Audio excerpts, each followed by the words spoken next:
right. What up? What to do?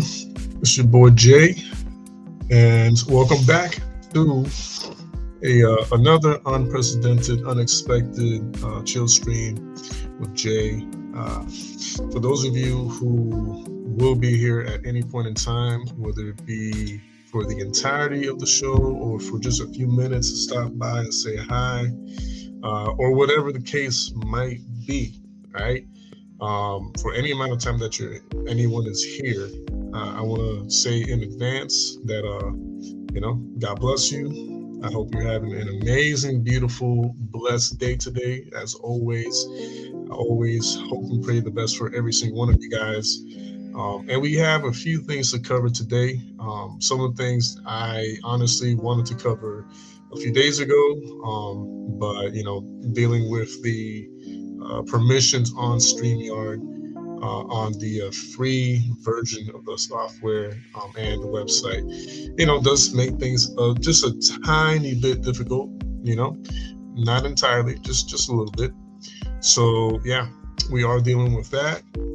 Also, now that I said that, or that being said, if any one of you guys at any point in time wishes to bless the channel, bless the team, bless what we do here, you are welcome and free to use any of the ways that we provide to help pay for the services here on StreamYard. That way, we can do what we got to do without any obstacles in the way. So if you're thinking about blessing the channel, my person, team, or the family, you can do that through PayPal. You can do that through, if you want to ask me directly through Instagram or whatever platform you want to use to ask me, you can do that as well. Opal, God bless you. God bless you. I hope you and your family are doing well. I hope the Lord is moving in your life in a mighty, beautiful, blessed way today and always. Thank you for being here. And yes, no one has told me that yet except for God, but the fact that you're also a friendly reminder of that, I highly, highly appreciate that, my friend. And I do say the same to you. You also matter. You're also a huge contributor of the amazing actions of taking down and discussing people, right? And the bad guys and all that good stuff. And so we thank you for all you do, Opal. Truly, truly. While I don't know you personally, as I would want to know a lot of people in the community, I know what you do behind the scenes, and I know the great things that you've done for to help protect the kids and help protect children from certain things, right? So for that, we honor you. We appreciate you and what you do. We appreciate your talents, your ability, and all that good stuff. So thanks for being here. I truly, truly appreciate that. And we're going to get started. We're not going to waste too much time. I have a few things I do want to cover, so bear with me, all right? First things first, we are going to get some entertainment industry stuff out the way first. And then we're going to kind of go into a little bit more serious matters, serious topics, talking about Puerto Rico, talking about things that are going on in my island, talking about things that aren't being talked about as enough over here in the U.S. and make kind of shed light a little bit of what's going on over there with certain people in certain criminal cases, people being let go after doing some harm, if not fatally, and I do mean fatally, wounding other people and getting away with it. And of course, a little bit of information or vital information for your everyday life about Puerto Rico and about my people and the island and all that good stuff. But anyways, I've already said too much. Let's get right into some of the funny, comical, and somewhat serious matters within the music or entertainment industry side of things. Just give me 1 second while I actually am able to bring some of this stuff up on the screen. We are going to start with this over here. Just gonna lower this a little bit. All right. So, let me just, okay. All right, so y'all can see that. All right. All right. Also, before I start talking about these things, I will also say, as always and forever, the red carpet has been rolled out and extended to every single one of you guys and gals. Again, God bless you for being here. God bless you for lending me your time, your ear, your eyes, and all that good stuff. All right, so let's get right into this first topic right here. So, it says here, Sean Diddy Combs was sentenced on Friday in the case involving ex-workers, freak-offs, and violence. The judge gave him a lengthy sentence, saying it was needed to deter Combs, as he expressed uncertainty that the crimes would not happen again if Combs were released. How long will Sean Combs be in jail? Combs has been sentenced to 50 months in jail, which is 4 years and 2 months. Thus, he would ideally be in jail till January 2031. However, he will get credit for time served and could be looking at an earlier exit. Combs has reportedly spent 12 months behind bars already. Moreover, an early exit could be possible if not good behavior, if there was good behavior on part of the prisoner. Combs, at 55 years old, was convicted in July of flying people across state lines for drug-fueled marathon actual encounters. Jurors acquitted him of racketeering, conspiracy, and sex trafficking charges that could have carried a life sentence. Prosecutors have sought a 11-year sentence for Combs. Diddy got the chance to say his bit before the judge issued the sentence, and he called his past behavior disgusting, shameful, and sick. Diddy apologized to the people he'd hurt in the process, both physically and mentally, apologizing to the children present there as well. Diddy said his acts of domestic violence are a burden he will have to carry for the rest of his life.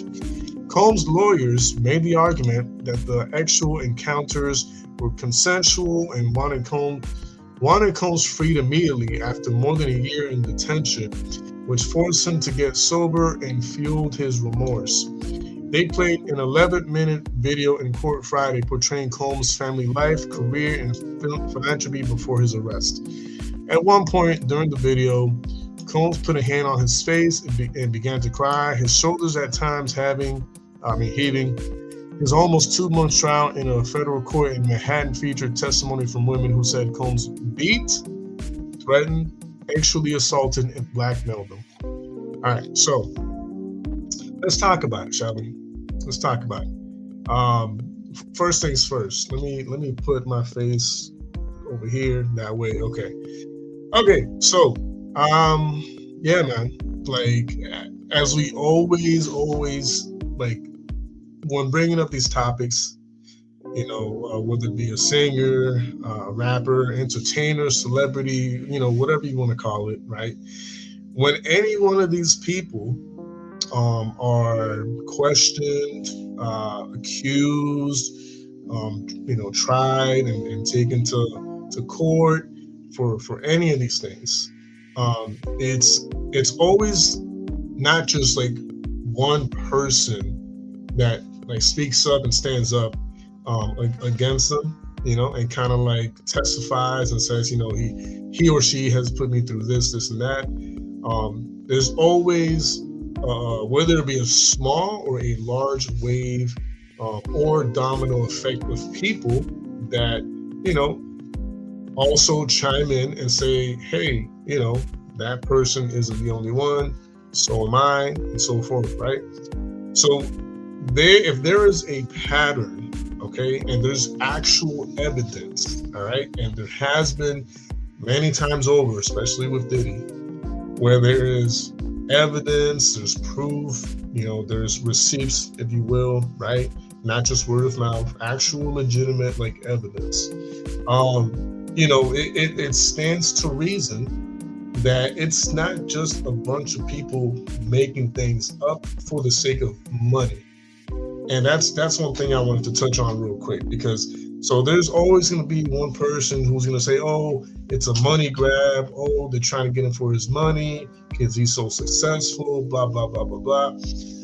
And while that might be true in some cases, and that has been true in the past with a lot of, other situations that are similar, right? Again, the important thing here will always be the evidence, the proof, the receipts, all that stuff, right? And again, especially in Diddy's case, there has always been multiple moments where proof and evidence has been shown, not through just one person testifying against him, but multiple women. And it's almost always women. There's been maybe like one or two instances where it's been a dude, right, testifying against him. But for the most part, it's almost always women. Now, another thing to consider here, right? The demeanor, right? The demeanor of some of these females, if not all of them, tells a story. You know, it's almost as if you can almost tell and sniff out if and when it is a money grab and when it is solely exclusively for the money, right? Versus when they're like actually standing up and speaking out against these individuals, right? And I'm not even going to waste my breath and call them men, because actual genuine men don't do the type of things that this individual has done, right? So anyways, if we look at some of these women testifying against them and look at their demeanor, the emotions, you know, the face, the everything that goes into testifying truth and what someone has experienced, you know, with that person, or something that they have witnessed or been put through, you know, through that person, it's always going to be evident on their face, in their emotions, the way they talk, the tone of voice. Like, you can, I'm not saying it's like super easy and automatic to sniff liars out, like right from the gate. But I mean, truth be told, like once you actually can read the room and you can like read a person and like sense their demeanor, their emotions, their mental health, you can sort and sniff out a lot of those things on someone when they're testifying, right? So anyways, that's the first thing I'm going to say. The second thing I'm going to say, right, is, well, I am drinking my favorite Maita India, as always. The other thing is, you know, this should have been a pretty much open and closed, like, you know, we're giving this guy life, like ASAP. There's no if, buts, ands, or you know, ands or buts about it. There's no reason to extend this. There's no reason to like, you know, drag this out and you know, see what can be done. No, bro, like you know what he did. We all know what he did. And if you want to drop certain charges just for the sake of like, you know, who he was at some point, that's another story altogether. But let's not act and be ignorant to the fact that, hey, information was brought up and dug out, and you know, it's not like if he didn't do some of the things that he was accused of. You know, like for the most part, the majority of the things, if not everything he was accused of, and mind you, some of it was left out, right? Some of it was left out in the testifying like process in court, for whatever reason, right? When it came to, I forget her name, but the Cassie, I think it was, you know, when Cassie was pretty much like questioned, she could have brought up a lot of the things that she was put through, aside from the physical and mental and emotional abuse, right? But for whatever reason, whether it be her lawyers or whatever the case, they're like, don't talk about the other stuff. Like I don't know if it was because it was gonna be too intense and it was gonna sound too exaggerated for the people who were there to like hear. I don't know if it was gonna come off as what's the word I'm looking for? Sensationalized, right? Because that's the problem, is there's certain things that us as people, as individuals, will go through that are spiritual in nature. And so when you talk about it with certain people, they think you're crazy because it's like, well, because they've never experienced it themselves and they don't see it as something verifiable or like, you know, something legitimate or whatever. it's like they will ignore it. They will, altogether just be like, no, that's fantasy. You're sensationalizing things. And that's the issue we have, is that because Cassie was not allowed to talk about certain things that happened, right, that she saw and she witnessed on a more deeper spiritual level, if you will, a lot of things were left up like in the air. You know what I mean? And again, this is aside from and in addition to the physical, mental, and emotional abuse that she went through, right? So, because of that, and because of who, Diddy was at some point, they pretty much like shaved off a bunch of years, okay? A bunch of years, not a couple, not a handful. They shaved off what could have been a lifelong sentence or like decades in jail or in prison or whatever to, what was it, like 5 or 6 years or something like that? And it's baffling to me, bro. Like, it really is baffling to me. And these are one of many situations where you see that this was, and the truth is, right, the channel here on YouTube, The Truth Is, which, I've been following for years now. He's a great secondary source as a fellow truther. And I think he just had like I don't know if it's like 5-year anniversary or something like that, a little while back ago. But, like, I don't even know what words to use to just describe like the appallment or just disbelief that people like The Truth Is and other truthers have talked about this, where when you're in good with the elite, like Diddy was or is, right? When you have that inside foot, right? When part of your body, like metaphorically speaking, is in cahoots with the elite, like something that should have been a certain way, like right from the get-go, right, immediately, like an open and closed case, like, no, you're getting life sentence, turns into, no, you're gonna get 10 years or 5 years in jail. You know what I mean? And that's what this is about.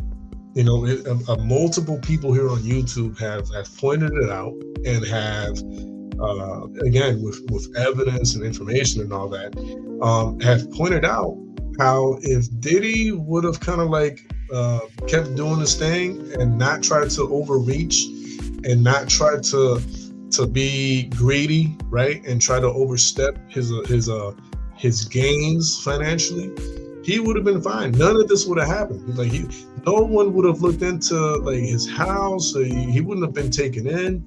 But again, like all of that, like within their world, because they're still connected, it was just like a scare for him.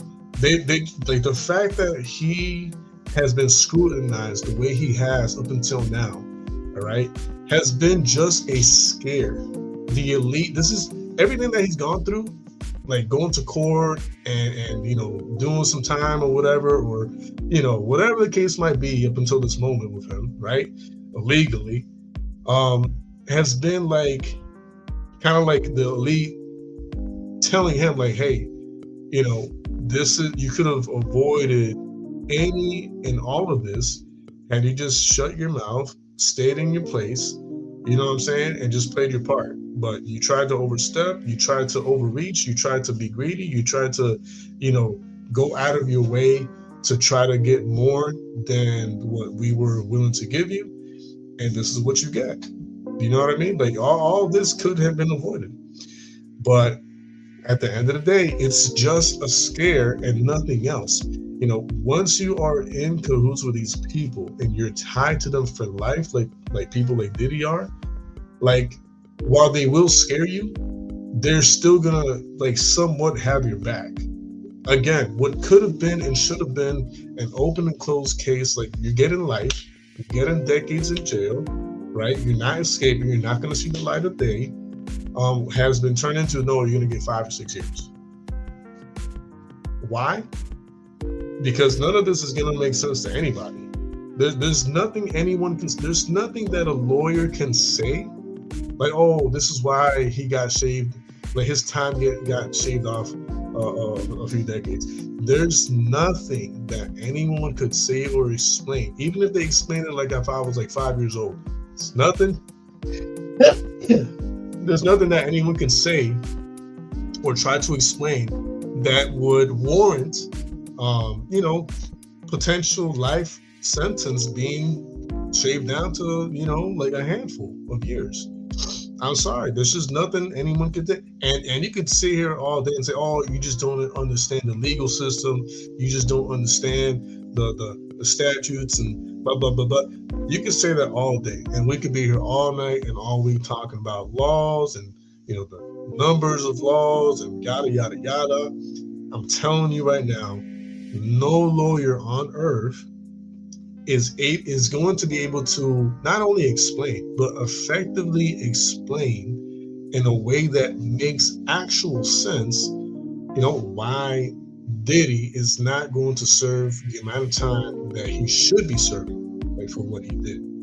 I'm sorry, it's just not going to happen. It's not going to happen. And I would be willing to bet money that I could, reach out or bring me the best lawyer to see if they can explain it in a way that makes actual legitimate sense.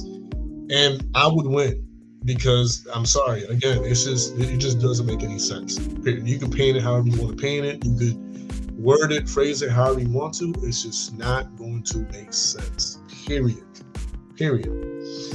Anyways, it just baffles me. It really does.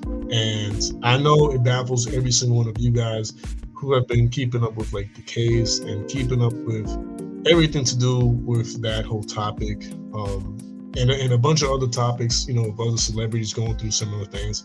Oh, we got Brother Red in the house. Brother Red in the house. What's going on, brother man? Thanks for being here, brother. All right, I got the first sip goes to you in your honor. All right. Yes, sir. Malta India. All day, every day, partner. Anyways. Oh, we got Vlad and we got all sorts of OGs in the house. Thanks to Vlad for being here. All right, here's my bottle to you as well, sir. But anyways, it bothers me. This topic really bothers me for a few reasons. Number one, obvious, is Cassie will not get the redemption that she deserves, along with every other female that has gone through the clutches of Diddy, right? And other people, like younger people. I'll just leave it at that, So, none of them are going to be redeemed, right? Because Diddy's serving a handful of years jail time versus the lifelong sentence that he deserves, rightfully so, is a slap in the face to all the victims. I'm going to say it again. Giving this individual, again, he's not a man, any person, any male figure who purposely puts people through what he put people through, young, extremely young people, younger people, females, male, doesn't matter. Giving this type of person who did what he did a handful of years for it, instead of the actual legitimate time that he deserves, which is lifelong, is a violent slap in the face to the victims. It's a violent slap to the face of the families of the victims. It's a violent slap in the face of justice. It's a violent slap in the name of consequences. Because it's are we really gonna just this is what I'm gonna say.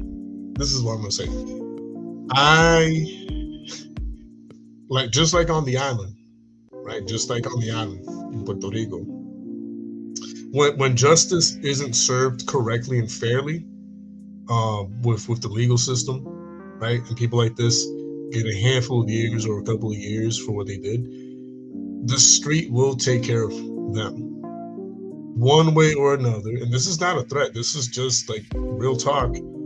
This is real talk from people of and from the streets. Oh, okay. all right, y'all not going to give him or them the time that they actually deserve in prison or jail?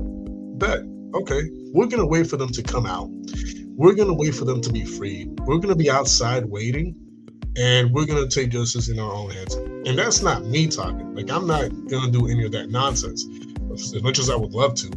But people in the streets, that's their mentality.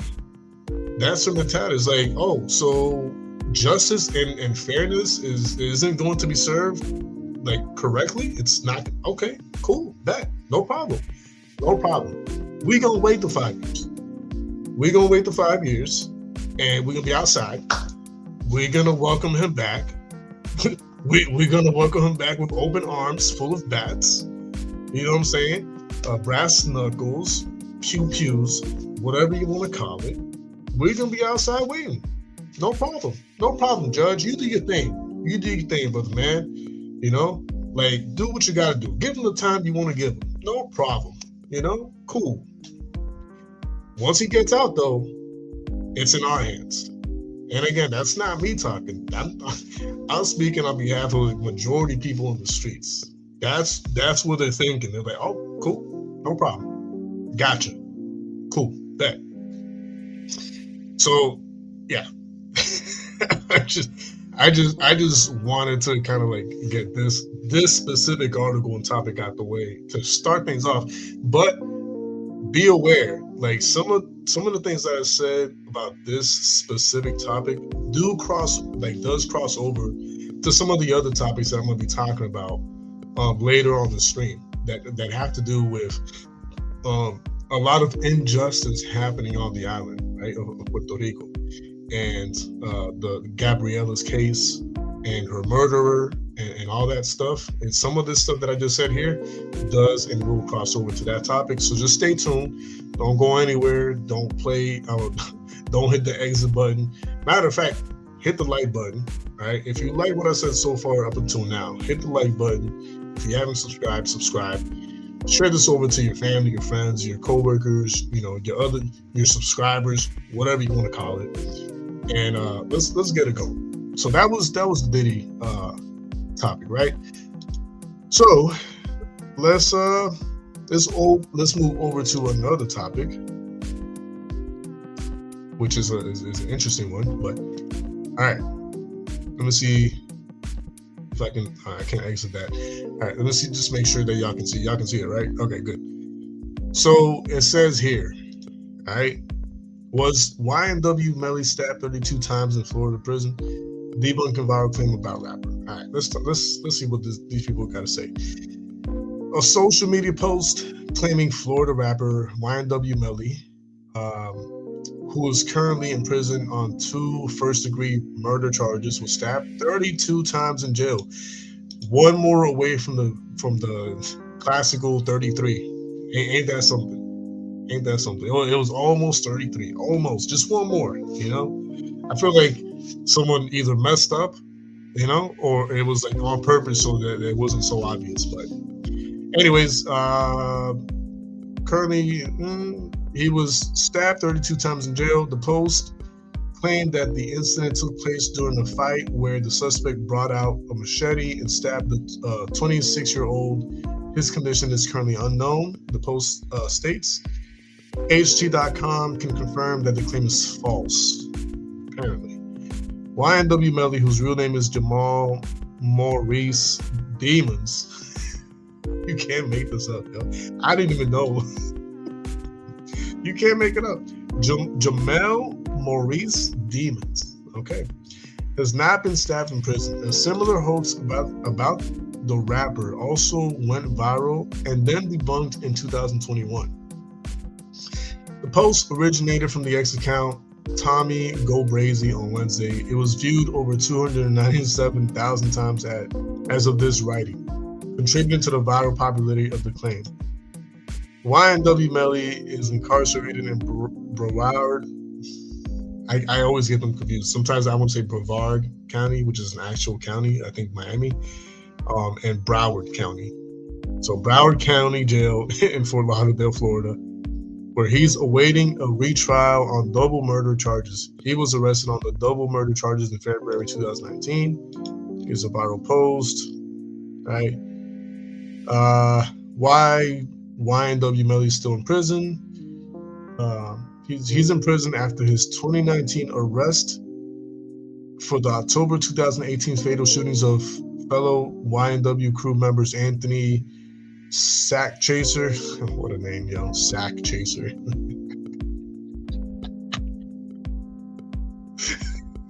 I'm sorry. Anthony Sack Chaser. Dear Lord. All right. Williams and Christopher Thomas Jr. He also faces charges for staging the crime as a drive-by shooting. His first trial ended in mistrial 2023 due to deadlocked jury.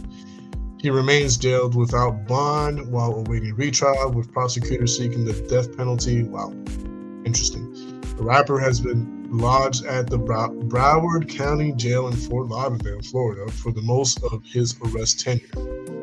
Some reports say he was briefly moved to the Paul Rain Detention Facility in Pompano Beach. Blah, blah, blah. Okay. Interesting. The prosecutors are seeking to give him the death penalty.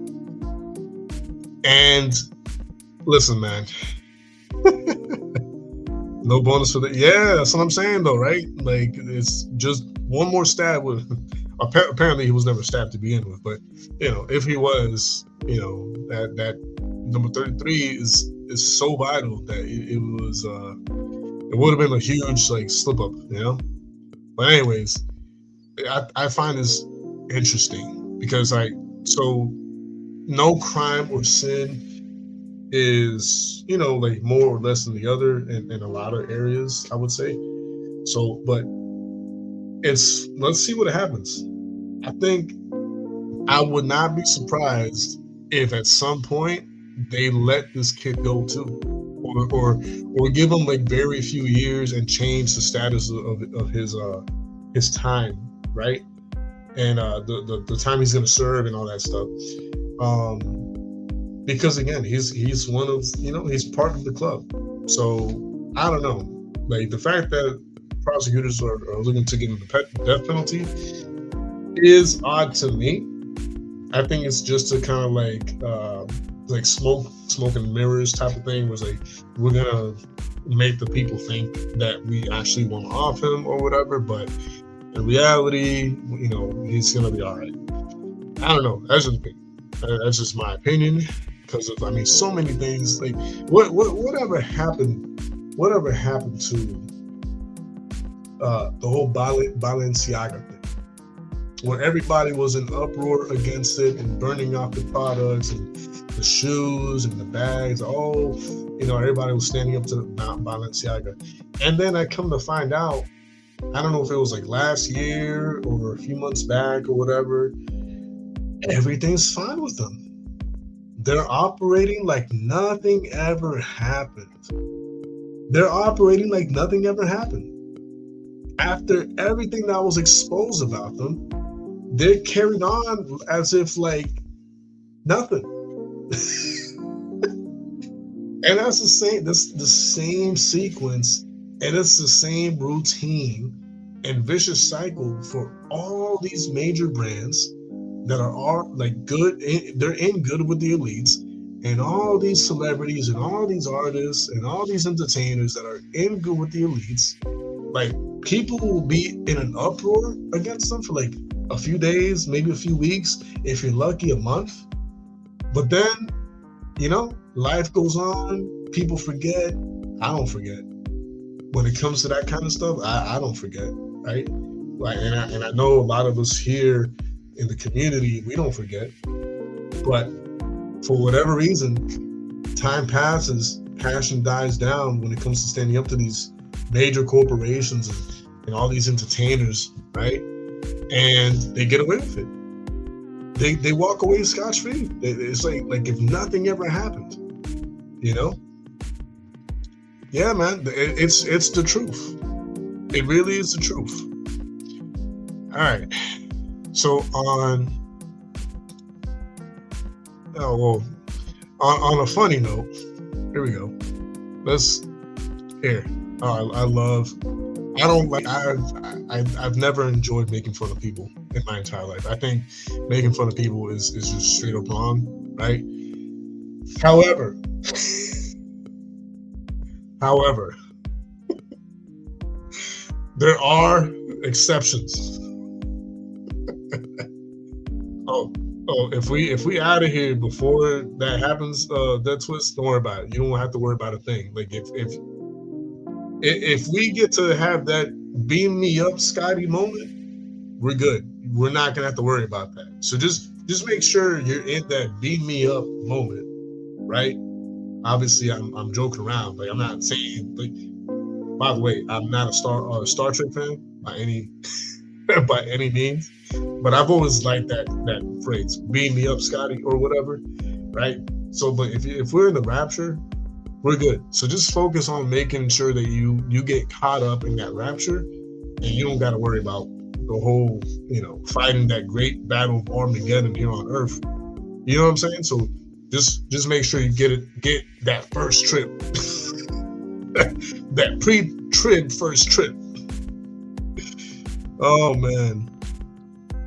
But anyways. All right. So there are exceptions about me like clowning certain people, right? If you're leading people to Satan and you're leading people to like away from Jesus, and if you're leading people away from salvation and things happen to you, like I am gonna laugh at you. Like if you're purposely like getting people away from God and you're purposely driving them into hell on a daily basis for years, and something funny happens to you, like excuse me if I laugh as well. So anyways, that being said, all right, it says here, Cardi B falls out of chair and crashes on stage during Las Vegas show. I hope there's a video of it on here, because if not, I'm going to find a video. All right, I'll look up the video later, but all right.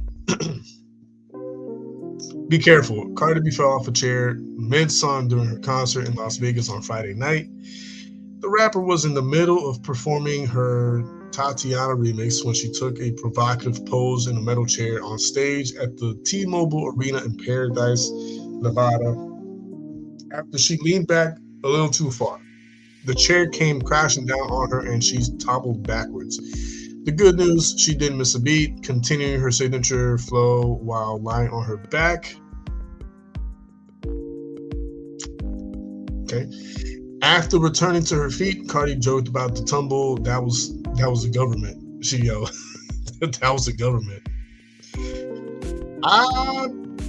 Not this time, Cardi. I think, along with the robot falling on you, because I think it was her on social media that someone posted where she was like twerking on one of the Tesla robots or whatever, and it fell on her at some point. I'm not sure if it was her or like another female rapper, but I'm pretty sure it was her. Like it just feels like this is like a recurring thing that that for someone who used to be a certain type of dancer back in her day has lost touch with her balance. You know what I mean? So yeah, I think it has much more to do with like you working on your balance skills and getting back to basics. You know what I mean? Getting back to your roots. Get back to your roots. You know, back when the stage was a lot more filthier. You know, the dollar bills were not crisp and flat. They were crumpled, and maybe there was like a few pennies, dimes, and nickels in there as well. You got to get back to those basics, Cardi. You know, what are you doing? You lost touch with your old self, your old genuine self. You know, you've lost touch with your balance, your just awesome, amazing like catwalk abilities, and you know the certain stretches and all that good stuff. Let's go back to basics, Cardi. Stop falling. You've fallen already like a handful of times in the last like few weeks. But anyways, I digress. The musician continued to poke fun at her accident in a video posted to her Instagram stories afterwards. Y'all, the government was out to get. Y'all, the government was out to get me today. I bet on God, that's what she sounded like. Y'all, the government was out to get me today. She said, laughing. I'm telling you, it was the government. The government, itch. Cardi also joked about the incident in a post on X, resharing video footage of it. She wrote, "Can someone put a community note on this? This video is clearly AI." Well, that's another thing. I know she was joking with that comment, but a lot of people nowadays are going to blame it on AI. Like if there's video footage of them doing something dumb or stupid or crazy out there, or just like being straight up, like fools, right? Or just straight up, what's the word? Clumsy, right? They're gonna blame it on AI. Yes, I do believe that is the case. That twist, the Holy Ghost clearly tipped her over. It was just bound to happen at some point in one of her events or concerts. Like, I mean, I would do it. Like, if I was the Holy Spirit, I would be tipping her over constantly. Just back to, I would make sure that none of her performances would go through smoothly ever. I would just like trip her or just like tip her over, nothing life threatening, just enough to like get her out of her, like, what do you call it? Flow. I was trying to look for another word, but that's the word that they used earlier, so I'm just gonna go with it. Anything to take her out of her flow. Anyways, let's see where. Okay. I'm out here working for y'all mother effers. Wait a second. My bad. The rapper also shared a video on her Instagram story showing several bruises on her legs, though they're likely unrelated to her toppling on Friday night. She fell on her backside then, but the marks appeared around her knees and shins. I'm sure that's not a first. I'm out here working for y'all, mother effers, she said in the video. That's a lump right there. I'm out here working for y'all. In another video, which was timestamped 2:28 local time, Cardi said she planned to take a concoction of supplements and anticipated a fitful night of sleep on her tour bus. I'm gonna take some ashwagandha, magnesium, and melatonin. She said, "Baby, I cannot wait. I want to sleep so effing good. Whoa, I'm so tired, and I just cannot get the hang of the bus. The whole shaking and everything, I'm very sensitive." The musician just embarked on her Little Miss Drama tour. That title's so fitting. Little Miss Drama. Like, so much stuff has happened in the last few weeks where it does make her feel like a little bit of a drama queen. Her first headlining tour since 2019 in support of her second studio album, Am I the Drama? Okay, anyways. I don't feel like looking at the video because I don't want to waste any time on that per se. Wait, do we have another Vlad in here? Or am I seeing the same Vlad? No, it is the same Vlad. Okay, all right, cool. I thought it was some other Vlad. All right, anyways. All right, here we go. This next topic is a little serious, or very serious.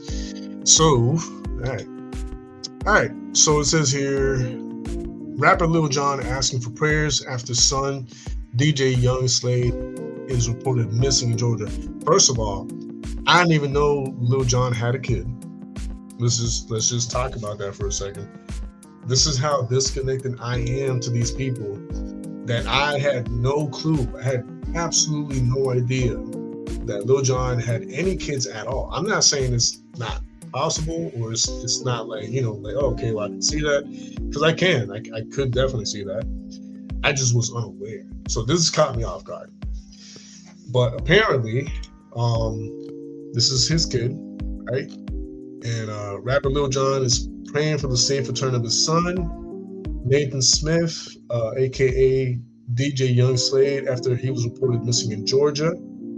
According to the Millen Police Department, Smith, 27 years old, was last seen on Tuesday, February 3rd, 6 a.m. February 3rd. at 6 a.m. Local time in the vicinity of Baldwin Drive and Mayfield Road in Milton, Georgia. The subject ran out of his house and has been missing since. Police said in a missing persons report posted via Facebook on Tuesday, subject left on foot and does not possess a phone. He may be disoriented and in need of assistance. Family and friends are concerned for his safety. Smith is described as 5'9" and 150 pounds with short black hair and brown eyes. Rapper Lil Jon and Anitra Mecadone share their most helpful interior. What the heck? That's like a that's like an ad right there in between the paragraph. That's messed up. Anyone with information is asked to contact the non-emergency dispatch line at 678-297-6300. Local outlet Rough Draft Atlanta reported that police were seen searching Mayfield Lake, which sits along Baldwin Drive. At this time, it's unclear if it is related to Smith's disappearance. On Wednesday, February 4th, police confirmed to U.S. Weekly that they have no additional update and Nathan Smith is still missing. The family is asking for privacy at this time. Lil Jon's rep said in a separate statement to U.S. on Wednesday, "We are also asking for continued prayers for Nathan to come home safe. Thank you." All right. So,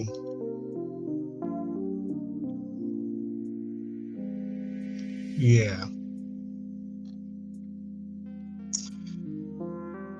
Timeline of disappearance. Okay, Nathan went missing after leaving home unexpectedly, prompting immediate worry from family and neighbors. Agencies from multiple counties launched searches. In his final words to loved ones, a plea that he was concerned for his safety remained a focus as investigators worked to locate him. Okay, there's a lot of. So I mean, I don't know, man. Yeah, I hope not. I hope not. I really hope not. But I mean, when it comes to these people, man, like you can't rule this out. You really can't. And then of course the fact that he's saying, "Oh, he feared for his safety." You know how many cameras there are nowadays on every street, on every road. You know how much surveillance there is. Like, there's no escape. So the fact that apparently, I don't know if anyone can like go on Instagram or Twitter or something and see if there's any updates on this, but there's no way. Like if you get kidnapped and like lost and you're not found, is because they don't want you to be found. Straight up, they don't want you to be found. Period.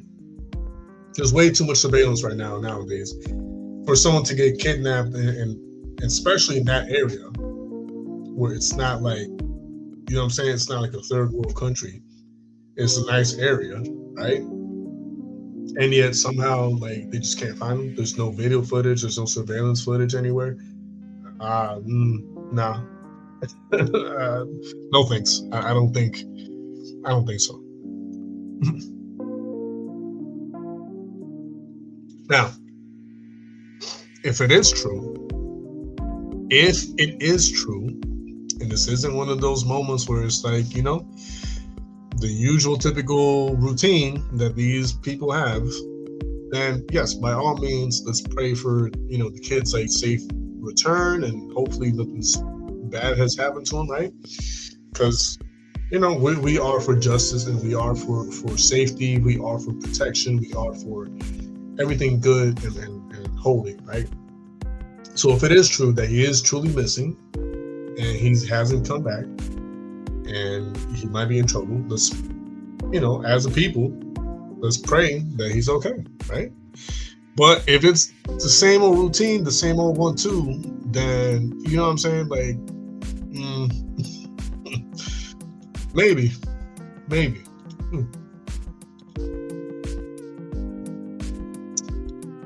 That's actually a good point to make, depending on how many parties whoever was at. It's a good point. That's actually, yeah. I guess it depends, like, you know, who he was lastly connected with or to, or I don't know, people that he mingled with the last like few days, weeks, or months, that might have a lot of insight right there alone, right? Who he spent most of his time with, etc. So, or who was all involved, moments before he said like, "Hey, I fear for my life," and just like ran off like Forrest Gump. You know what I mean? Because that's how it had to have gone down. Like it says that he just ran off after telling his family, "I fear for my life," and he just ran away on foot, no phone, no nothing, just like boom, did the whole Forrest Gump run and everything. But all right. All right, so now we got all these, entertainment industry news stuff out the way. I want to talk to you about something, right? Well, I'm going to bring something first, and then we're going to get into another topic, and we're going to end it strong, right? We're going to end it with two important topics. Excuse me, sorry, thank you. But real quick. I know the numbers aren't really showing, specifics, but if you're here right now, if you're watching this live, and even after it's posted, live comment section, whatever it is, right? Whoever's all here, but by show of hands, who all here understands and knows beyond a shadow of a doubt, right, that Puerto Ricans are, once they're born, like if you're Puerto Rican and you're born wherever you're born, right? Well, I guess that technically, I don't know. It would be weird but if you're a Puerto Rican and you're born on the island or in the States, who all here knows that Puerto Ricans, once they're born in either or, they are automatically U.S. citizens? Like, show of hands, how many here in the live chat area know this to be true? Because when the whole Super Bowl thing, right, happened, and by the way, I watched the entirety of the show, like from like pretty much before the halftime started up until like the end of the game, because I wanted to see the Seahawks, win, go Seahawks. After the fact, I saw a lot of people posting a lot of nonsense, and I'll get to that in a second.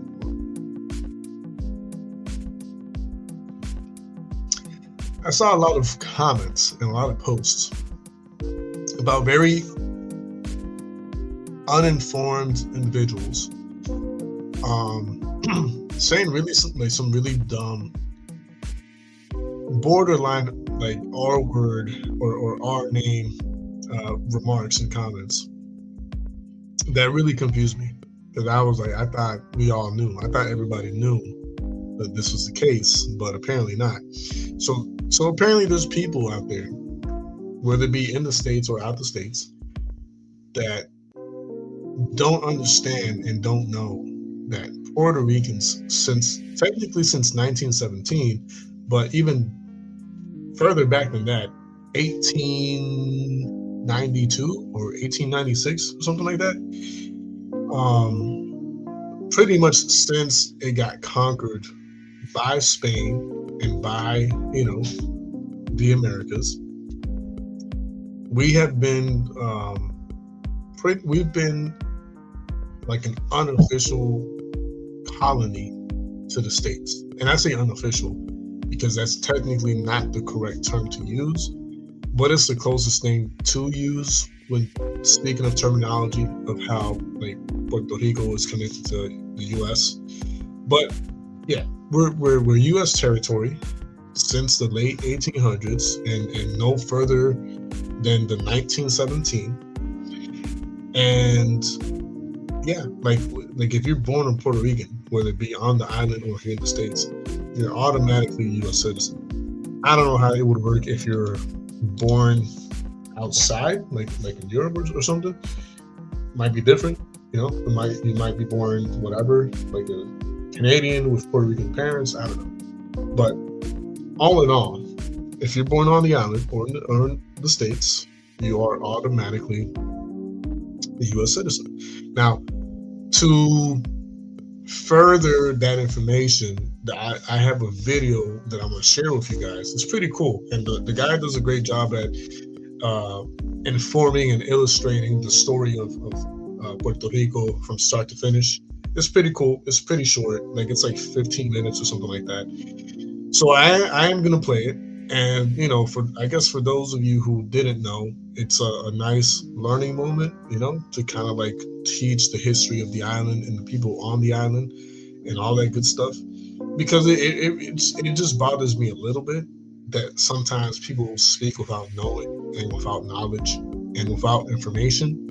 And because I saw somebody or some individuals posting, if there was any moment to bring out ICE, right now would be the moment to bring out ICE. And I'm like, for what? To take out who?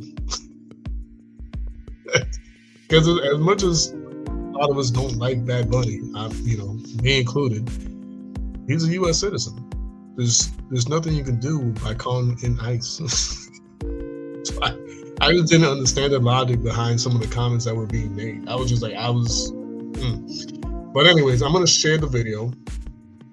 And for those of you who didn't know, you're going to learn a lot from that short video.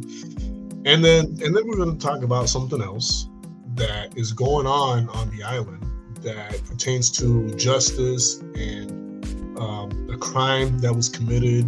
A girl was murdered at an extremely young age, and justice is being taken away from her family, like the victim's family. And potentially the criminal, the other girl who killed her, is gonna walk free along with her mother that also had something to do with it. And we're gonna talk about it. So stay tuned. Don't go anywhere. Don't exit out the video. Don't, just stay tuned. And we're gonna get into it. But first of all, I'm gonna share this video real quick so that some of us can learn a little bit about history.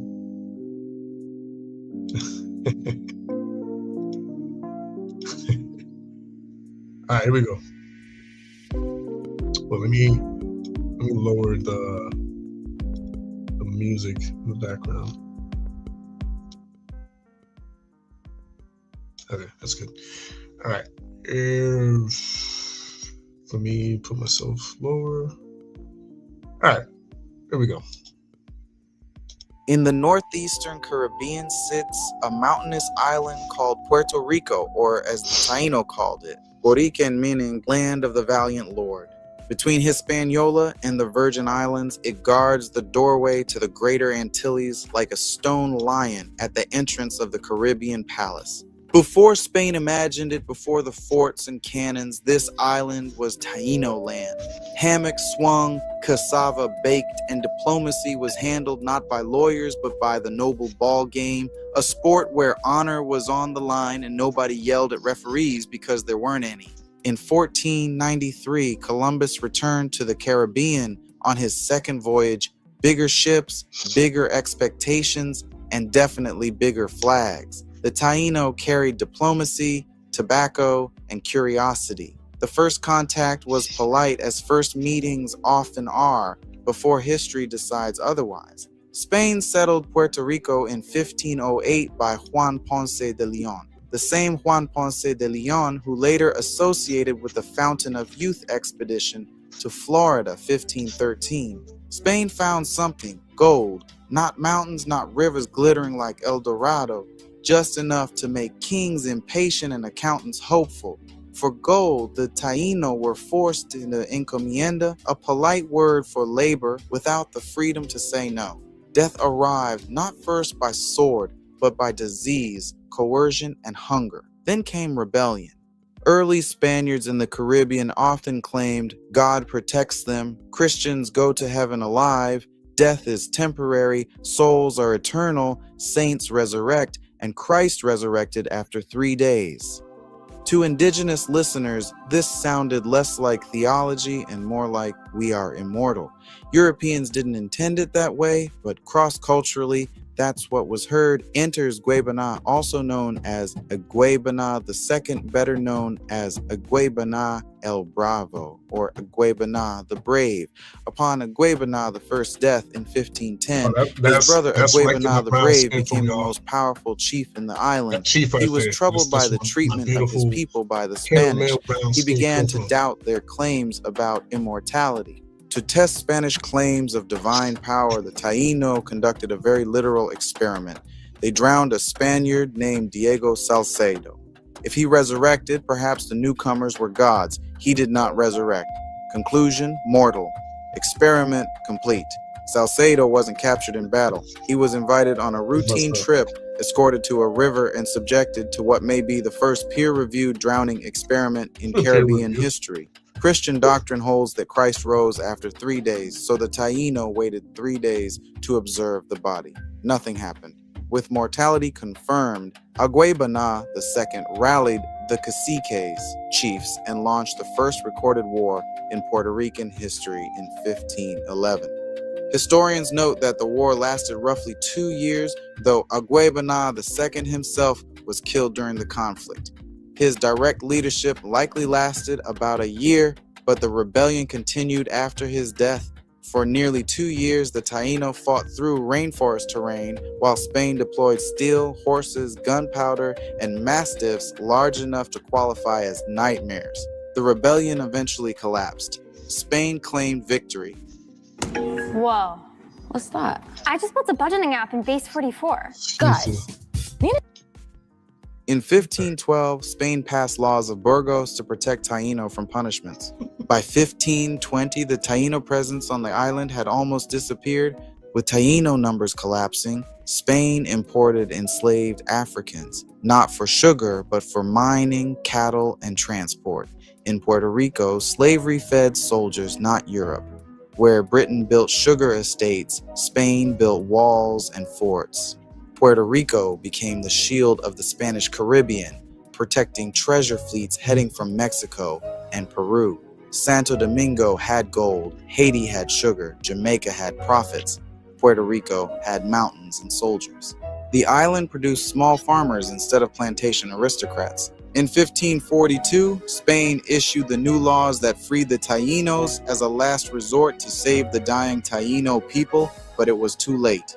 By 1600, there were no more full-blooded Taínos. By the late 1700s, Puerto Rico was a tri-ancestry society. They consist of Spanish fathers, African and Taino mothers, a mix of free people of color, peasants, and small planters, a Caribbean recipe with fewer slaves than Jamaica and more free people than Cuba. In 1804, when Haiti abolished slavery and defeated France, every slave-holding power trembled. Spain trembled enough to redesign policy. In 1815, Madrid opened the doors to European settlers, Canary Islanders, Italians, Germans, French, Corsicans, and Irish through the Royal Decree of Graces. The whitening wasn't about appearances. It was a calculated counter-revolution policy. Before 1815, Puerto Rico was majority mixed and minority white. After Spain panicked over Haiti, it whitened the island with immigration, paperwork, and marriage. By 1898, the white population went from 20% to 60%, and Puerto Rico became the most loyal of Spain's Caribbean colonies. Whitening did not erase Africa or Taino from Puerto Rico. It merely renamed them. Modern DNA ancestry breakdown: 60 to 70% European, 15 to 25% African, and 10 to 20% Taino ancestry. Puerto Rico has the highest Taino DNA today because it never became a sugar empire. The mountains protected the peasants preserved the mothers, and the mothers carried the ancestry into the future. See, now, all right, so this is cool and all. This is great, because I can say that I'm in some way, shape, or form a white. Technically, I'm a bit of a white. But then, this is the reason why, and I've stated this in the past, and I've talked about it in the past, and I think even Kiko and me have joked about it in the past. But this is why, like a lot of us, inherently get a lot of free passes on speaking the way that we do sometimes. And I'm not saying that because I love speaking a certain way, but it's just it is inherent and natural, like for us to like speak a certain way, just because it's in our DNA to act and talk a certain way. You know what I mean? 15 to 25%. And I would say that's a little more, but I'm not history. I'm not a scientist. I would say it's more like a 60, 30, and then 10. That's the way I see it. It's like 60, 30, 10. Because this died off like really early on, sadly. But like there's reasons why this should be raised up a little bit, but I'm not here to talk about that. So anyways. Puerto Rico used the same Iberian Spanish caste system as the Dominican Republic, Cuba, and much of Spanish America, but again, it operated differently because of demographics plus economy plus mixing. So the categories existed, but the social enforcement was looser and the boundaries more permeable. Spanish caste system, everyone gets a category. British system, 2 categories, white and problem. Puerto Rico, categories exist, but everyone's cousins. In the 1800s, Puerto Rico experimented with coffee and sugar. Coffee thrived. Sugar survived. The island produced more beans than kings. Slavery existed, but never dominated. Puerto Rico lacked the extreme plantation industrial brutality seen in Cuba and Saint Domingue, but it was still slavery. Haiti proved Europeans could be defeated, slavery could be destroyed, and self-sovereignty could be built all from a Caribbean island. Dominican Republic proved Spain was beatable. Puerto Rico staged its first independence rebellion. On September 23, 1868, patriots unfurled the flag and declared the Republic of Puerto Rico. The rebellion collapsed within hours, but ideas live longer than governments. Puerto Rico's 1868 rebellion fought for both independence and abolition. Independence was the political goal. Abolition was the moral and strategic partner. It wasn't Haiti-style emancipation war or DR-style political war. It was an alliance of both goals against Spain. Puerto Rico claimed independence before Cuba. While PR had a 10-hour republic, Cuba had a 10-year war. During Cuba's war, Spain was pressured by the United States after 1865, not through direct commands, but through U.S. abolition, making Spain look archaic, U.S. diplomatic and moral influence in Caribbean politics, U.S. support for Cuban separatists. Spain in 1873, fine, we'll end slavery, but no independence that costs extra. Caribbean, nice try, empire. And in 1873, Spain finally abolished slavery, one of the last acts of its Caribbean empire. Puerto Rico became the test case to remove abolition from the table without conceding independence. Meanwhile, Cuba was fighting Spain for independence. The USS Maine was stationed in Havana Harbor to protect U.S. interests, but it mysteriously exploded, and Spain was blamed. In 1898, the United States declared war on Spain. After the Spanish-American War, Spain ceded Puerto Rico, Guam, and the Philippines to the United States. Puerto Rico was not asked for an opinion, only a surrender. When the treaty was signed, Puerto Rico passed from one empire to another like a monopoly property nobody landed on voluntarily. Spain abolished slavery in Puerto Rico partly to avoid losing Puerto Rico to separatism and U.S. influence. Yet 25 years later, the U.S. took Puerto Rico anyway. The U.S. kept the Spanish defensive logic intact. Puerto Rico became a strategic naval base for the future Panama Canal. The Four-Acre Act invented the term unincorporated territory, a category vague enough to require annual interpretation. In 1917, Puerto Ricans became U.S. citizens, and the island became key in the First World War recruitment and maritime law. In the 1930s to 1950s, Puerto Rican nationalism collided with U.S. colonial policy. Pedro Albizu Campos was the president of the Nationalist Party of Puerto Rico. He was arrested for seditious conspiracy, officially for plotting revolution, but in truth for leading Puerto Rico's independence movement. He was the kind of leader empires fear: educated, disciplined, charismatic, and unbuyable. Albizu was not jailed for bombs, but for ideas. The United States did not fear his rifle, it feared his republic. In 1937, Puerto Rican Nationalist Party organized a peaceful march to commemorate the abolition of slavery in Puerto Rico by the governing Spanish National Assembly in 1873 and protest the arrest of Pedro Albizu Campos. Police fired into a peaceful nationalist march in Ponce, killing 19 and wounding over 200. None of the civilians were armed, and most of the dead were reportedly shot in their backs. It was called the Ponce Massacre because all the synonyms were too gentle. In 1950, uprisings in Jayuya and Utuado declared the republic again. This time, the National Guard deployed planes and bombed Jayuya, making Puerto Rico one of the few places in the Americas bombed by its own government. That's crazy. In 1952, Puerto Rico became a commonwealth, a political invention halfway between colony, state, and riddle. Commonwealth is what you create when no one agrees on independence or statehood, and Congress refuses to pick. After 1952, the island's central question became independence, statehood, enhanced commonwealth. Referendums came, referendums went.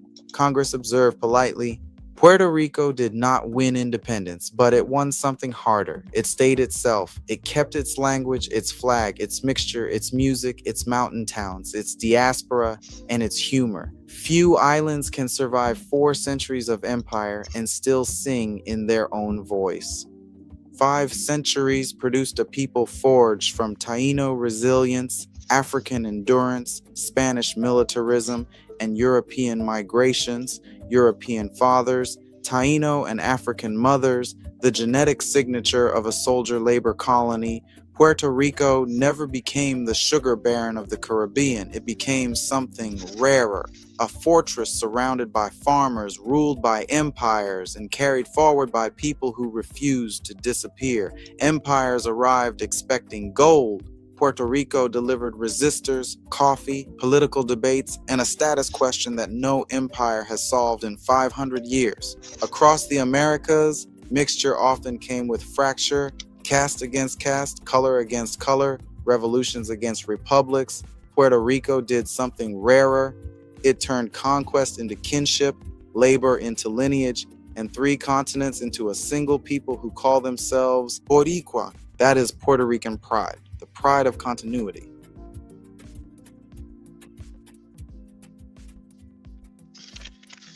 So, that was that. I hope it was a nice look at our culture, a nice little quick history lesson, right? And yeah, like I said in the comment section, like there's tons of videos out there explaining everything from start to finish. I just found that video to be one of the more well summarized versions of the information, and it was well put together. It really did a great job at while at the same time like summarizing, still it summarized it in pretty great detail, like each phase of the island and the people in it, right? So like I said in the comment section, like there's way too much information out there and a lot of videos that are similar to that, potentially better, potentially worse, but they do a great job at explaining all of that.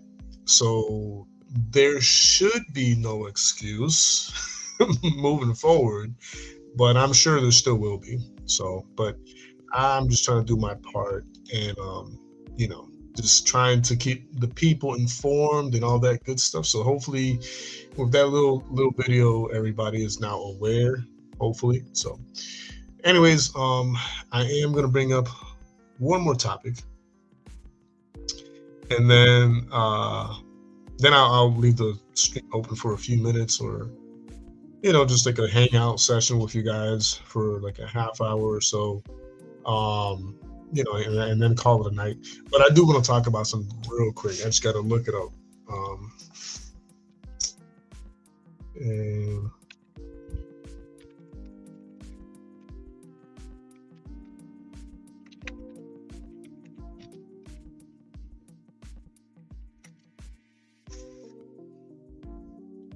okay. 5 days ago, 3 days ago.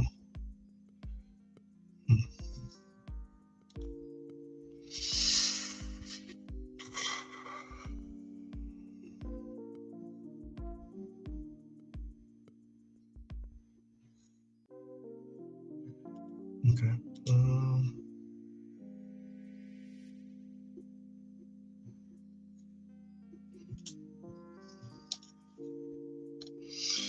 I'm trying to pick, the most recent updates on the matter.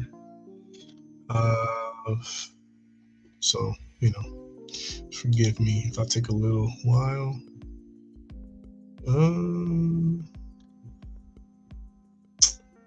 Dang, there's so many. Dang. And it's hard to pick because it's like August.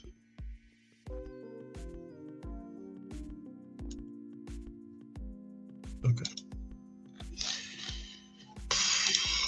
Bear with me. I'm trying to pick recent news articles or updates, but also like videos to also help explaining everything as best as possible. So what the heck?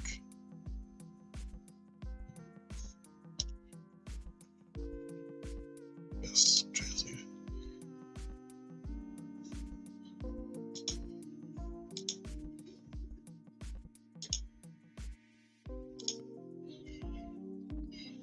Okay.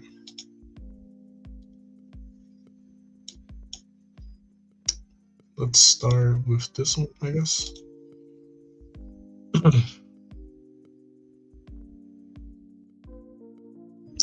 Oh, I saw that. Yeah.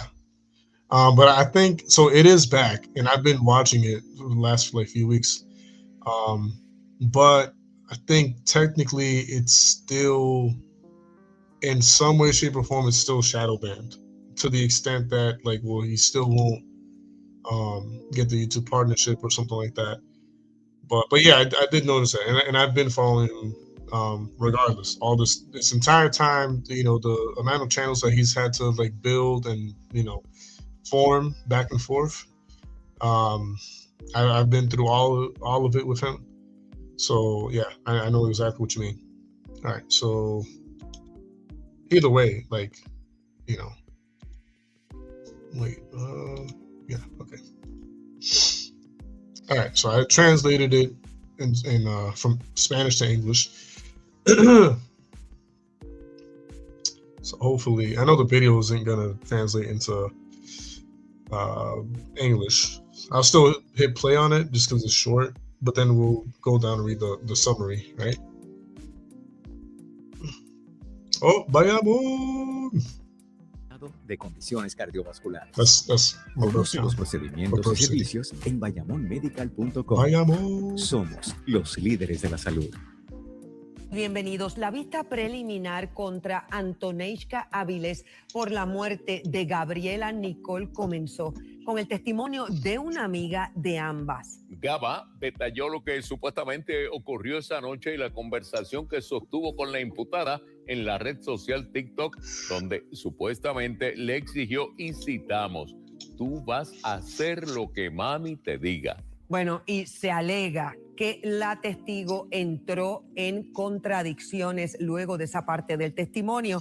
Marjorie Ramírez continúa destacada en el tribunal de Aybonito y nos amplía.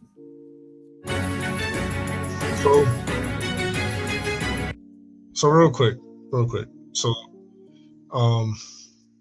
this whole incident and crime happened around the time that I was still trying to,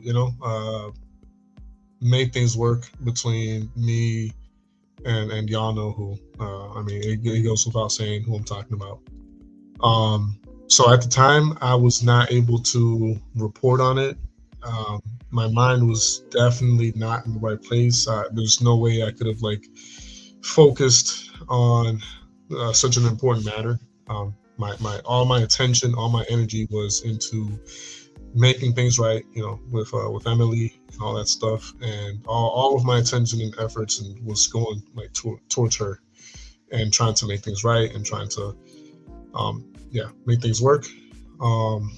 The reason I'm saying that and bringing that up is because it killed me and it broke my heart when I heard the story, because it happened in my hometown of where I was living at before moving from PR to the States back in 2015.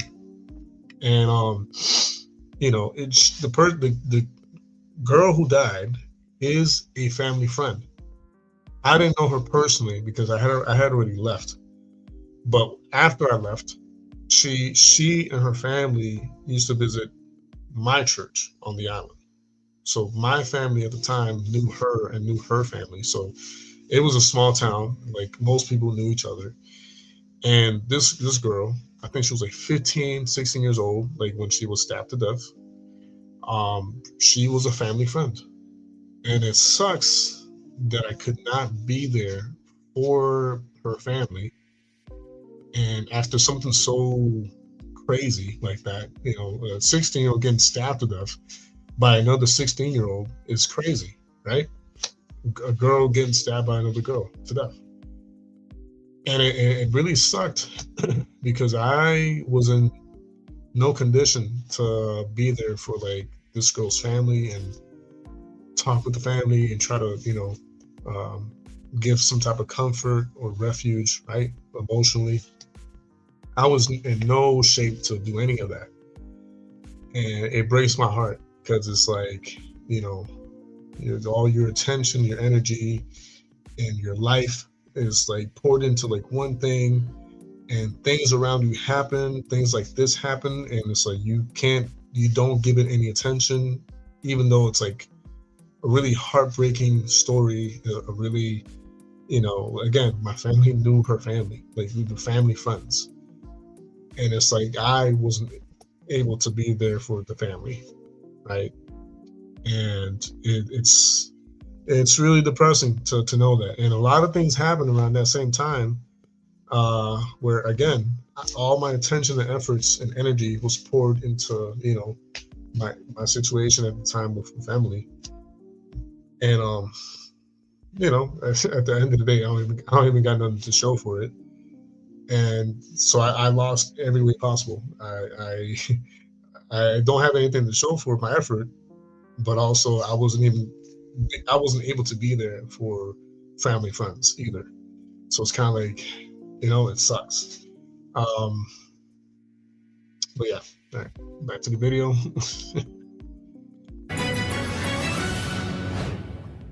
Jorge e Ivonne, en el contrainterrogatorio, la testigo, que fue identificada incluso como la mejor amiga de Antonieshka, indicó que nunca vio cuando Antonieshka Avilés apuñaló ni vio que tuviera algún objeto.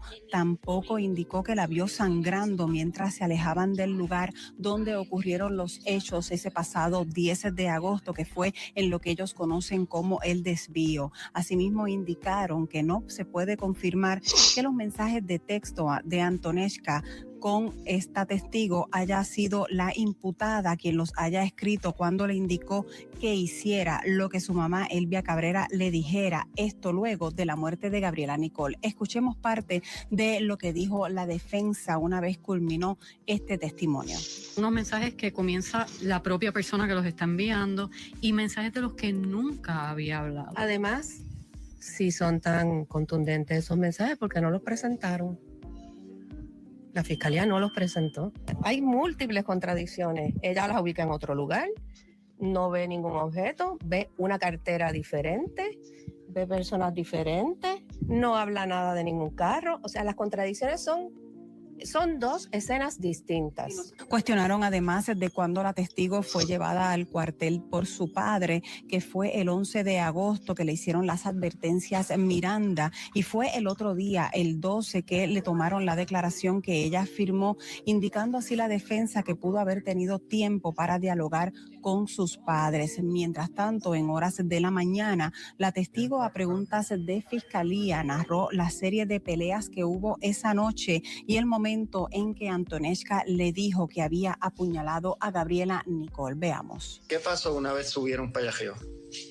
Pues, subimos y después nos fuimos. O sea, fuimos a Placita Martínez. Y ahí, entonces para mi lado me dice Gaba, Gaba, la apuñalé. ¿Cuántas veces Anto te dijo a ti, Gaba, Gaba, la apuñalé? 2 veces. Y te pregunto, ¿cómo estaba Anto? Estaba llorando. ¿Y físicamente cómo tú la veías? Cuando ella me dijo Gaba, Gaba, la apuñalé, ella me enseñó las manos y tenía cortaduras ahí. Estaba llena de sangre. Antes del testimonio, la defensa radicó una moción solicitando prueba exculpatoria, indicando que la prueba a la fiscalía se la está entregando a cuentagotas, algo que la fiscalía rechazó. Mientras tanto, esta vista preliminar continuará el próximo 20 de febrero con el testimonio del patólogo. Para Telenoticias, Marjorie Ramírez. All right.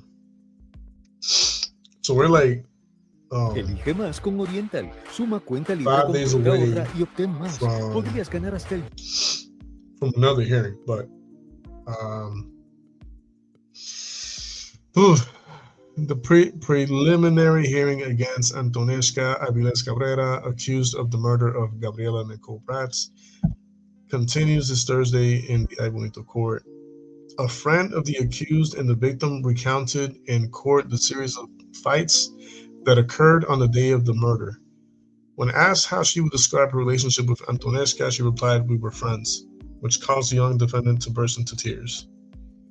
During her testimony, the witness stated that Antonesca confessed to stabbing Gabriela, quoting, "Gaba, Gaba, I stabbed her," she said while crying and showing her blood-stained hands.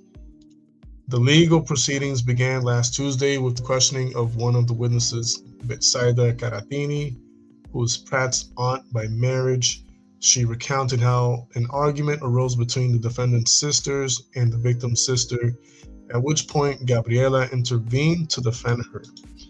Then he recounted when he saw Elvia Cabrera allegedly take out a sharp object and pass it to Aviles.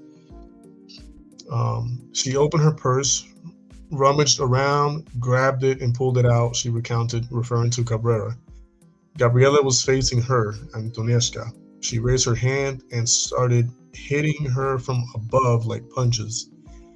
When they yelled to me that the girl wasn't responding, Caratini had, I guess talking about the previous thing. Among the witnesses expected to testify in the case are 2 minors who witnessed the events and the forensic pathologist. Present in the courtroom were the Undersecretary of Justice, Annette Estevez, and Elvia Cabrera's attorney, Alberto Rivera, who submitted several motions to the prosecution, including one requesting that the Secretary of Justice be summoned as a witness in the case against his client. Later that afternoon, Judge Luis Barreto Antieri of the same court dismissed the motion. The young woman faces charges of murder in violation of the weapons law. Probable cause was found against her mother, Elvia Cabrera, for the same case. The murder of Gabriela Nicole occurred near midnight on August 11th, 2025 at the Roberto Colon bypass, when a fight between the young women culminated in the fatal knife attack against the minor. Probity was found against the mother and daughter on all charges, and bail was set to $1 million each. All right, so there's more to the story than what I just mentioned. Last thing I heard was potentially all charges were gonna be dropped on both the girl and the mother. Really hope that's not the case. But it is one of the updates that I heard these past few days. It's really messed up. It really is messed up. And you know, these are the things that I was pretty much hinting at earlier, where it's like, if and when justice doesn't do what it's supposed to do, because the other thing that a lot of people don't mention in this case is that there were initial testimonies from different people painting the same exact picture. Okay? At the very beginning, when this all started, the first few testimonies from the victims' family who were there, who witnessed everything going down, and other people in general, they stated, if not strongly similar, the same exact story coincided. Now, what happens when you hold the people into questioning for days, weeks, and months, and over a year? What tends to happen? People get asking the same question in millions of different ways. And of course, yes, after time and over time of being asked the same question in a million different ways, yes, you're going to get slightly different answers and responses. Because why? Because now the event is not as fresh as it was on that first night.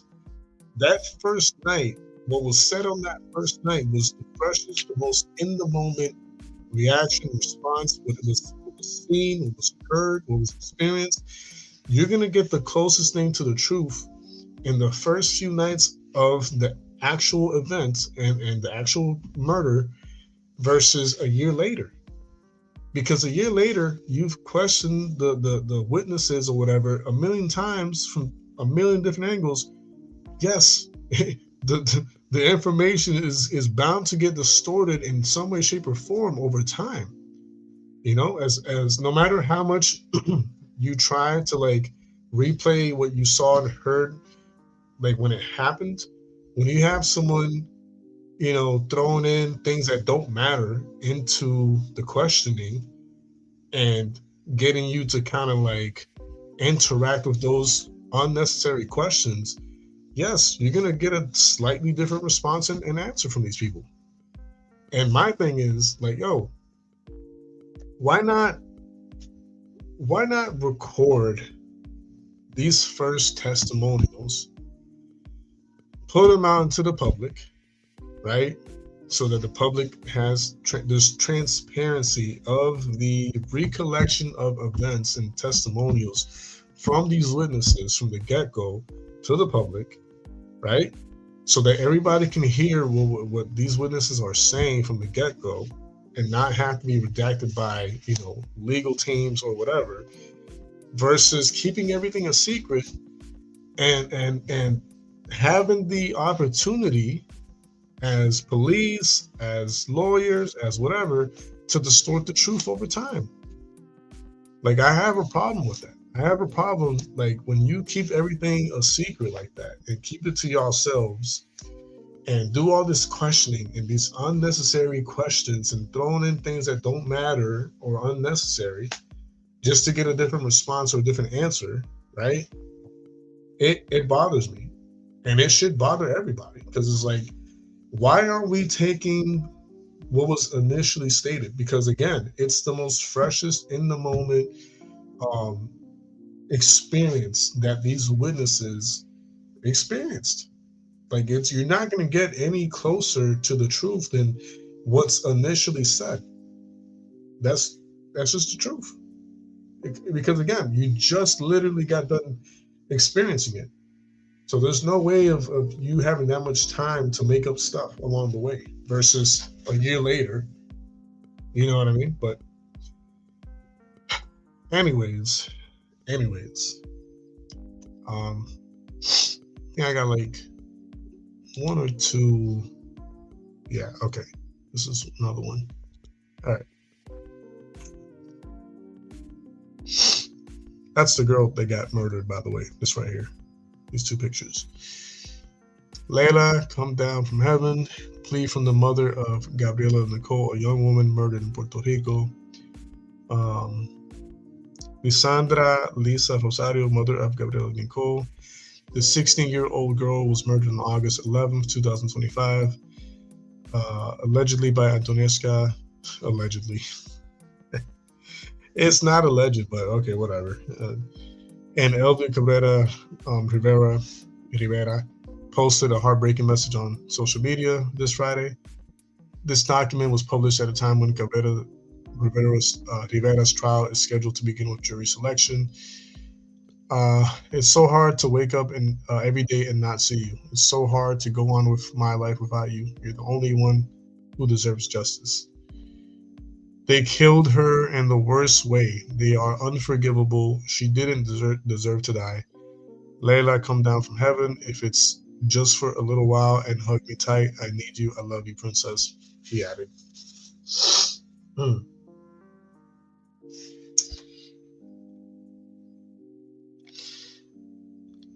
Yeah.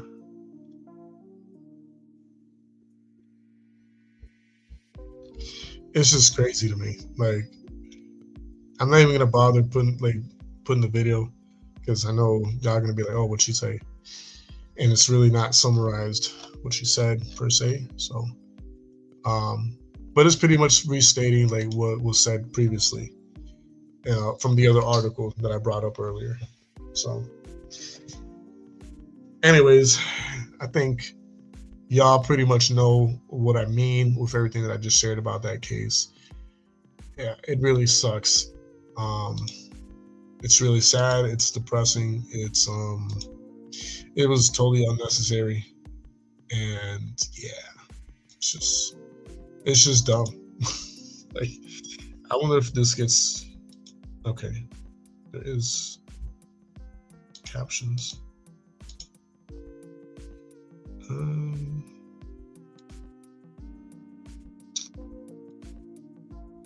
Oh, that's cool. You can auto translate.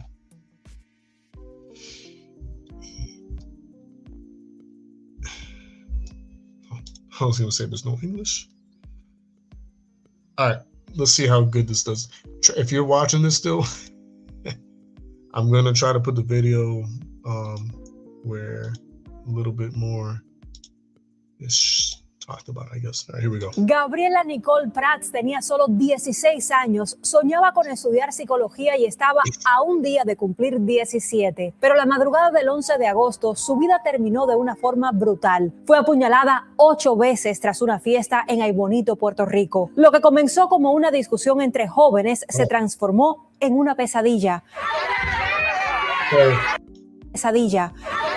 Discusión entre jóvenes.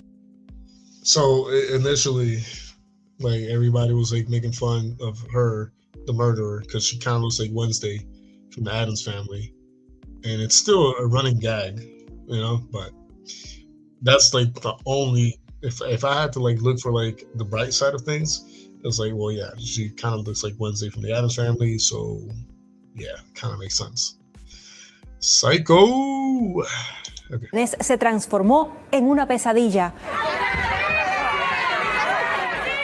Según autoridades, madre e hija, Elvia Cabrera, de 40 años, y Antonieshka Avilés, de 17, actuaron en conjunto para atacarla. ¿Cuál de las dos personas de las arrestadas fue la que apuñaló a Gabriela? Entre las dos. Esto es concierto y como un acuerdo. El resto de los a lo que me referí cuando yo le contesté a usted es que las dos son responsables. Usted ahorita mencionó que no fue una pelea. No fue una pelea. ¿Fue a propósito? Con intención criminal, después de 9 puñaladas, sí, entiendo yo que sí, que fue con intención de matar. Un amigo que intentó defenderla también fue herido gravemente. El caso conmociona por sus giros espeluznantes. Gabriela y su agresora eran amigas. Y lo más perturbador, la participación activa de una madre en el crimen. Ambas se enfrentan cargos de asesinato en primer grado y violación a la ley de armas. A cada una se le impuso una fianza de $1 millón y permanecen en prisión mientras avanza el proceso. Están en celdas individuales, solas cada una de ellas, con el debido monitoreo. Tenemos que garantizar la seguridad, que es la función de nosotros, porque al final del camino lo que queremos es que las personas lleguen a los señalamientos que tenga a bien hacer el tribunal. La investigación sigue abierta y no se descartan más arrestos. Se han ocupado pruebas forenses, ropa ensangrentada y un vehículo usado en la huida. Mientras tanto, Aybonito despidió a Gabriela con un funeral multitudinario, convertido en un clamor de justicia.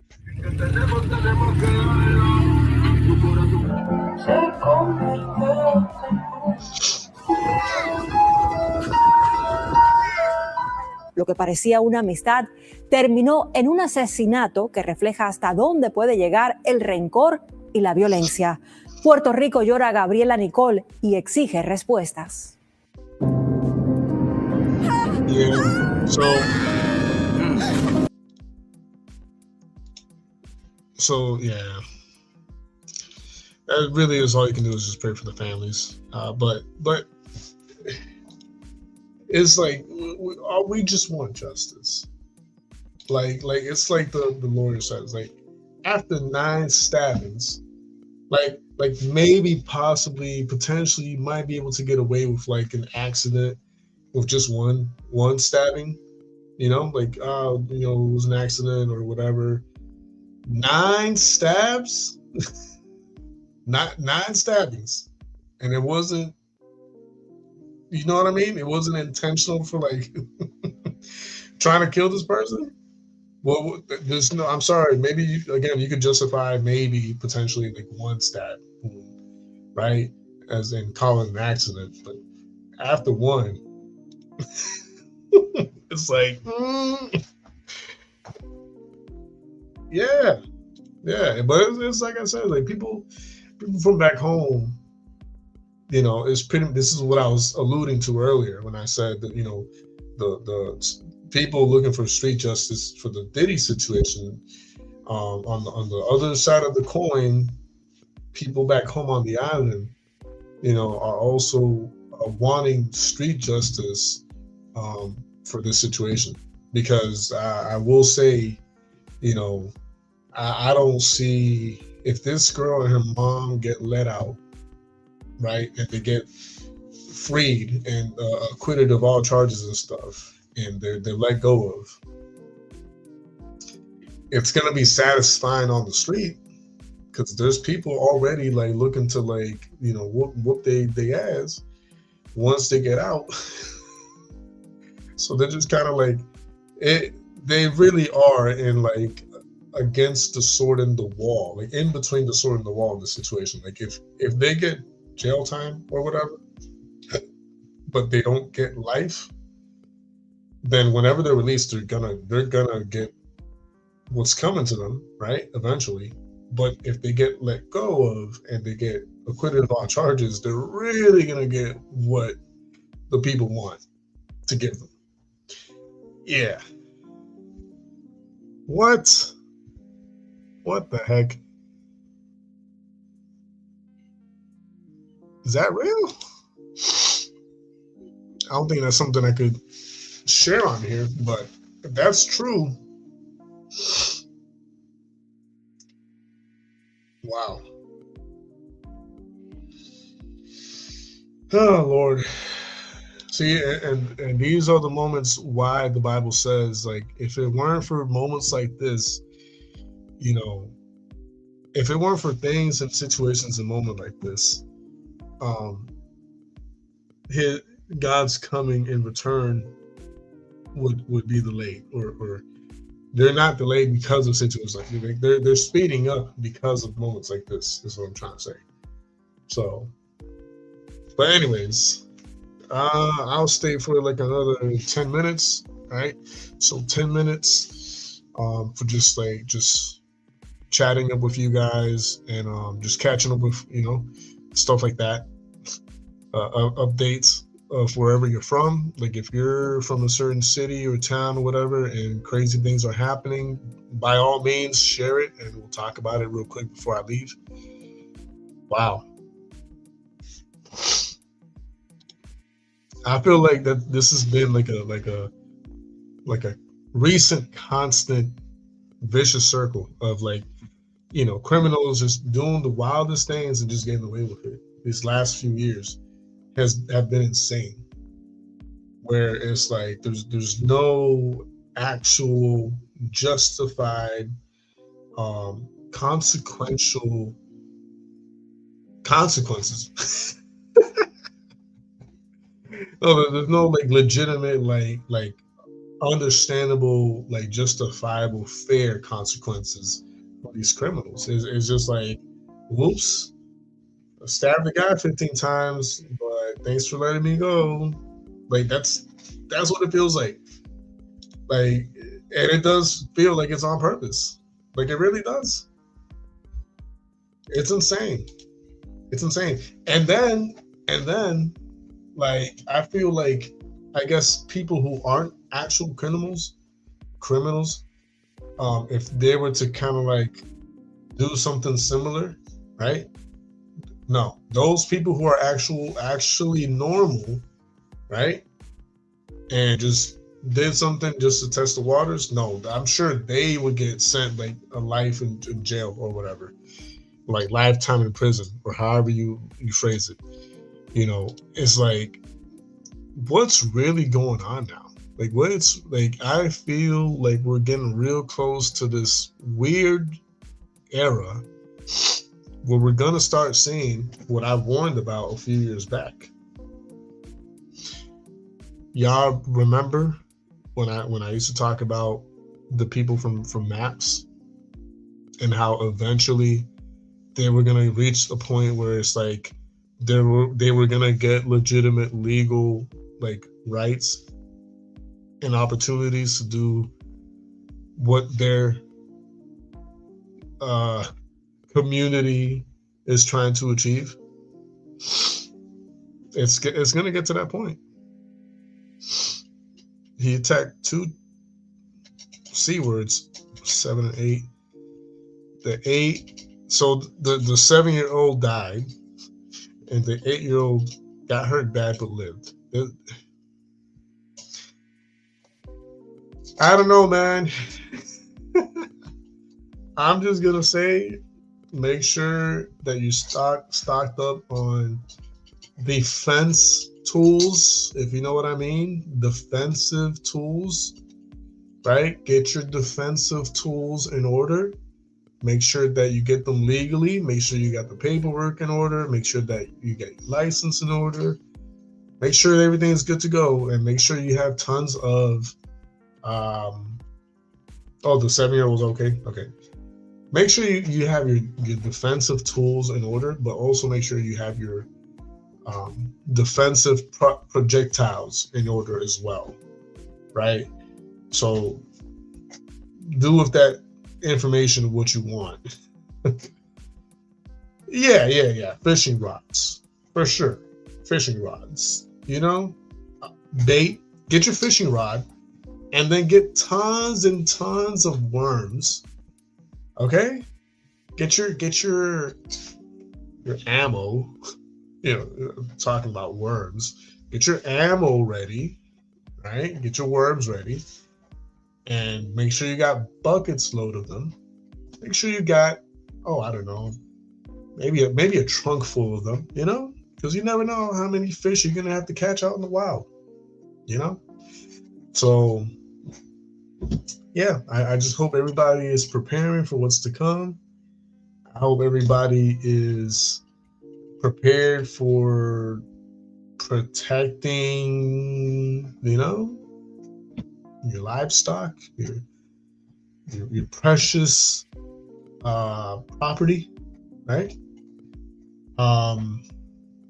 Yeah.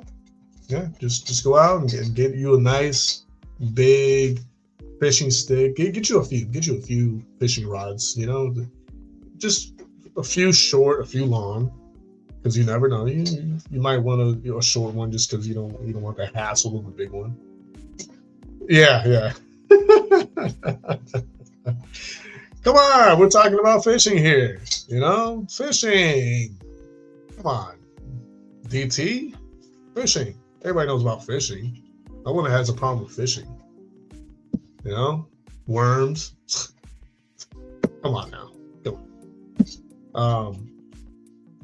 Yeah, and sometimes you like with the big fishing rods, sometimes you chop it down a certain size and you modify it, modify. And you just set it up a certain way where it's silent, like a silent fishing rod, because sometimes you just want to be quiet. Sometimes you don't want to make that much noise, right? What else? Yeah, man, get your fishing rods ready. Get tons and tons of worms, plenty. Matter of fact, make sure you're overwhelmed by the amount of worms that you got, to use with the fishing rods, right? Anyways,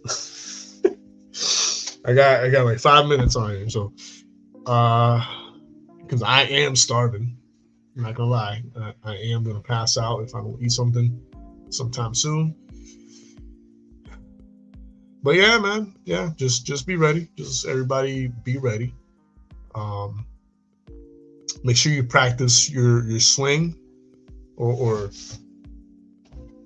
oh yeah.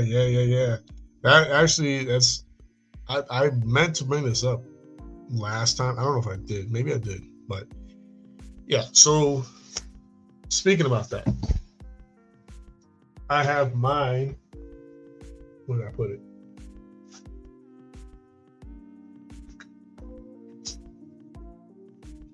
All right. Hold on to this.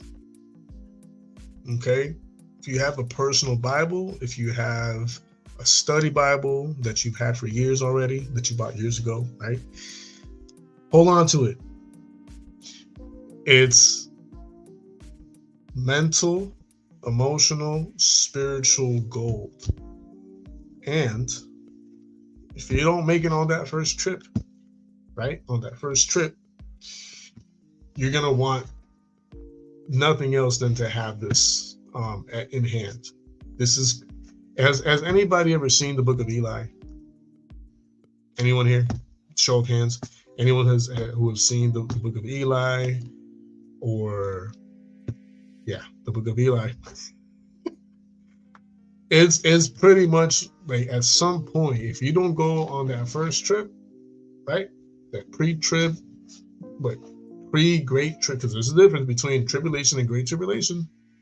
So if you don't go on that pre-great tribulation trip and you're stuck here, right, in this physical realm, you're gonna want to make sure you have this and it's complete, because AI is making its own religion. AI is making its own Bibles. It's making its own faith, its own doctrines. So the only way you know that you have the absolute truth is one of these. All right. So that's what it is. That's where it's at. There's no greater treasure in a world that has completely done away with the gospel than this. Like, this is the gospel at a glance. It's God's spoken word instructions into a world that will be without him. Exactly. So by all means, make sure, if you have a bookstore near you, like whatever type of bookstore you have, whether it be Books A Million, whether it be Barnes and Noble, make sure it's just your old school traditional King James. Don't do the New Living Translation, New International Version. No, just do straight up King James Version. Right? I think the only other translation that I'm personally okay with, only because it just does do like a direct, literal deep dive of the passages, is the Amplified translation. it doesn't steer away from the translation. It just amplifies. It does what it does. Like it does what it says it does. That's the way to be, man. That's the way you giving out gold. You're giving out your riches. You're giving out gold by giving away the word of God. So that's what's up.